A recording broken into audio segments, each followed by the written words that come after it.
दोस्तों उम्मीद आहे सभु ख़ुशि हूंदव, ख़ैरियत सां हूंदव। अॼु मास्टर मंज़ूर जो एल्बम आहे 10हों। वॉल्यूम अथसि 32-35। तमामु बहितरीनु एल्बम आहे ऐं हिन में जेके गीत आहिनि तमामु सुठा आहिनि। सभिनी खां भलो गीत जेको अॼु बि दिलि सां ॿुधनि था माण्हू, वॾे चाह सां ॿुधनि था। तूं ख़ुशि हुज पंहिंजनि सां, तुंहिंजो ॾुख मां दिलि में खयूं थो वञा, तूं ख़ुशि हुज पंहिंजनि सां। तमामु बहितरीनु गीत आहे ऐं मास्टर मंज़ूर जो हिकु सुहिणो अंदाज़ ॻाइण जो। मास्टर मंज़ूर जो आवाज़ु बि दर्दीलो, वेतर वरी गीत बि ओड़ा ई मास्टर मंज़ूर खे चूंडे चूंडे मिलंदा हुया। त एतिरो तमामु बहितरीनु फ़नकार माण्हू, लखें हज़ारे माण्हू हिन जा परस्तार थी विया थोरे अरसे में ई। बसि हे जीअं माण्हू टॉप ते ईंदो आहे उन खां पोइ माण्हुनि जी कुझु नज़रूं अची वेंदियूं आहिनि ऐं बदनज़रूं बि जाम हूंदियूं आहिनि त ही फ़नकार आहे, ही टॉप ते कीअं अची वियो यकदमि, हिन जो नालो ई न हुयो लिस्ट में, कीअं अची वियो। बसि कुझु नज़रूं कुझु कीअं, आख़िर मास्टर मंज़ूर पंहिंजो दम ॾिनो। बहरहाल दोस्तनि जा कमेंट्स आहिनि ऐं ही जेके वीडियो आऊं ठाहियां पियो, इहे रिलीज़ इंफॉर्मेशन वीडियो आहिनि ऐं हिननि में असां को बि गीत शामिलु न कयो आहे। असां सिर्फ़ु तव्हांखे इहो ॿुधाईंदासीं त हीउ एल्बम केतिरो मशहूरु आहे ऐं हिन में कहिड़ा कहिड़ा गीत सुठा आहिनि, कहिड़ा शाइर आहिनि हिन एल्बम में। ऐं दोस्तनि कुझु कमेंट्स कया आहिनि। पहिरियों कमेंट्स सिराज अहमद लाशारी भाउ लिखियो आहे VIP एल्बम। आशिक़ अहमद सोलंकी भाउ लिखियो आहे VIP।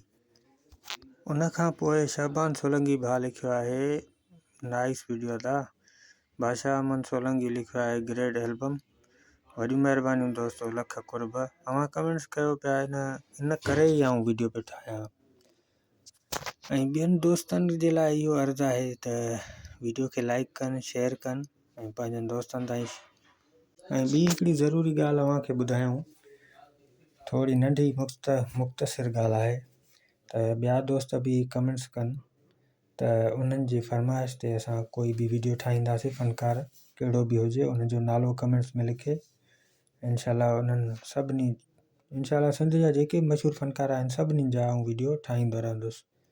ऐं उहो दोस्त कमेंट्स करे पंहिंजे फ़नकार जो नालो लिखी करे, इंशाल्लाह उन जे लाइ तमामु जल्द वीडियो ईंदो। ऐं मुंहिंजो हिकिड़ो ॿियो चैनल बि आहे, सिंधी फोक म्यूज़िक चैनल, उन ते बि आऊं इहो ई कमु कंदो आहियां। त जीअं दोस्त खे पसंदि आहे त उहो कमेंट्स करे। हाणे हलूं था हिन जे गीतनि ॾे। त हिन जो पहिरियों गीत आहे, पहिरियों गीत लिखियो आहे ज़ुल्फ़कार मंगी मां सूर सांधे।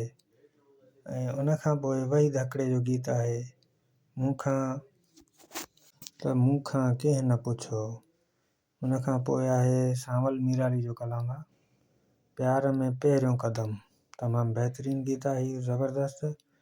ऐं उन खां पोइ वही धकिड़े जो गीत आहे मुंहुं जी बोतल सां शादी।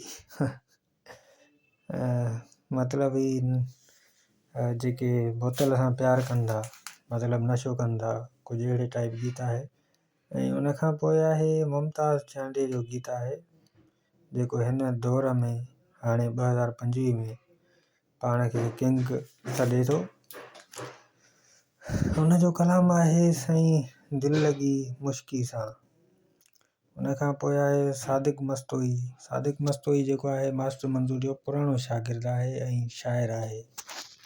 गीत जा ॿोल लिखिया अथई सिंध खां तुंहिंजो नालो मिठो। ऐं उन खां पोइ आहे ज़ुल्फ़कार मंगी साहब जो गीत आहे तूं ख़ुशि हुज पंहिंजनि सां, तुंहिंजो ॾुख मां खयूं थो वञा। तमामु बहितरीनु गीत आहे। ऐं उन खां पोइ आहे हिकिड़ो ज़ात भाई शाइर आहे रोशन लिगारी, उन जो गीत आहे तुंहिंजी शादीअ वारे। ऐं उन खां पोइ आहे वही धकिड़े जो कलाम तुंहिंजी माना त प्यार।